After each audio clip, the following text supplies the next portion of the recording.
Сәлем достар, арнамызға қош келдіңіздер.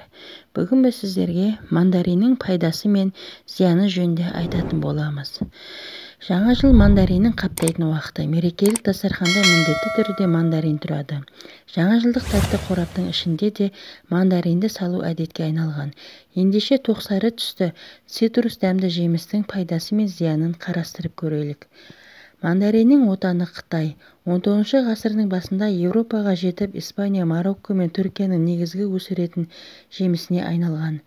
Сондай-ақ Абхазия мен Грузия, Франция, Япония, Үндіқытай елдері де өсіреді. Жаңа жылда мандарин сыйлау дәстүрі көне Қытайдан қалған. Біздің заманымызға дейін 1 ғасырда пайда болған салт екен. Ежелгі Қытайлар мерекеде үйге келген қонақтарға 2 мандарин беріп, басқа біреуге қонаққа барғанда тағы 2 мандарин апарып беретін болған.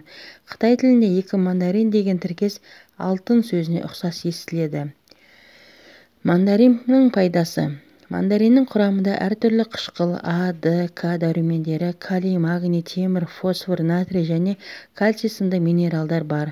Қабығында эфир майы, пигмент пен каротин болады. Әсіресе қыста жеген кезде дәруменнің жетіспеуін толықтырып, аскорбин қышқылының арқасында иммунитетті көтереді.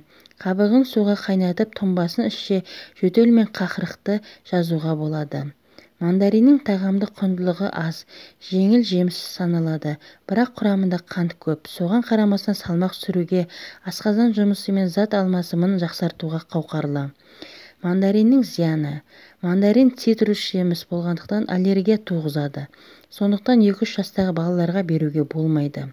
Ал аскорбин қышқылы асқазанның шырышты қабығын қабындырып, жараны асқындыруы мүмкін. Сондықтан асқазаны ауыратын адамдарға аз жеген жөн. Сондай-ақ мандаринді гепатит пен холецистит және нефрит ауруына шалдыққандарға жеуге болмайды. Көп жеген мандариннің каротині мен А дәрумендері бауырға салмақ түсіріп, бауыр ауруларын асқындыруы мүмкін. Сіздермен бірге болған пайдалы ақпараттар каналы. Келесі видеода кездескенше сау, саламат болыңыздар.